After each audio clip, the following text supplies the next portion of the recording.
Chapter 1. Agnes Lockwood pulled up her collar. She realised she should have worn her scarf, but with the sun beaming through the window of her hotel room, she had thought it wouldn't be necessary. It felt good to be back on Tyneside at last. A number of years had passed since she'd last been here.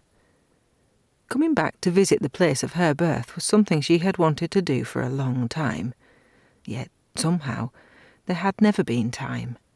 Even from the age of 12, when her family left the area, her life had run in the fast lane. Until now, some 40 years later, there had never been time to slow down and reflect on the past. It all began when her father had been offered an important diplomatic post in France, which resulted in her family making the move away from Tyneside. On their return, her father was offered a job based in London. Therefore, it was impractical for them to live too far from his place of work. Looking back, it seemed strange they had never found time to visit Tyneside. But now, having finally made the decision to visit the northeast, Agnes had chosen to stay in a hotel on the quayside, once the very heart of Tyneside. Agnes moved across the pavement to the edge of the quay and looked down at the River Tyne. It was certainly much cleaner than she remembered. When she was last here, it had seemed more like a mud bath than an imposing river flowing through the city to the North Sea. Back then it was said that you only had to jump into the Tyne and you would die through the sheer pollution in the water. Still gazing down at the river, it occurred to her that there must have been accidents back then, where men died because they slipped and fell into the murky water. Some may even have taken their own lives by throwing themselves into the river, because they had found life too hard to bear.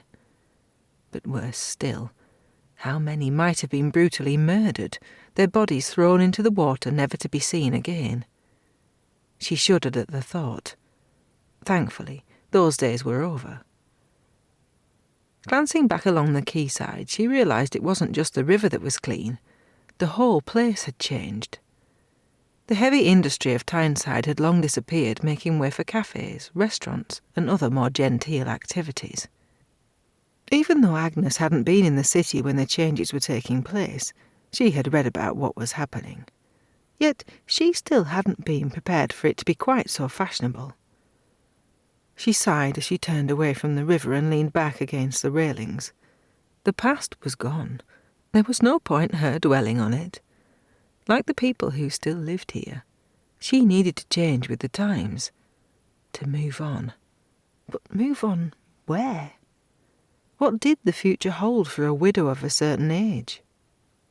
She scolded herself for having such negative thoughts. First of all, she needed to pull herself together and stop dreaming about the past. Life had been good to her. Jim Lockwood had been a wonderful husband and a devoted father. A smile broke across her lips as she thought about her boys. They were men now, married and living on the other side of the world, yet to her, they would always be her boys. Though there had been a number of years before Jim was due to retire, they had made plans to visit their sons more often when that day came. What would there be to stop them? They would both have the time and the money.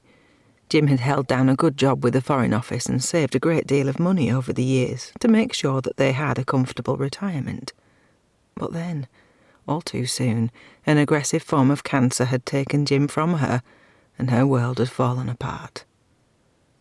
She sniffed and blinked back the tears forming in her eyes. It just wasn't fair.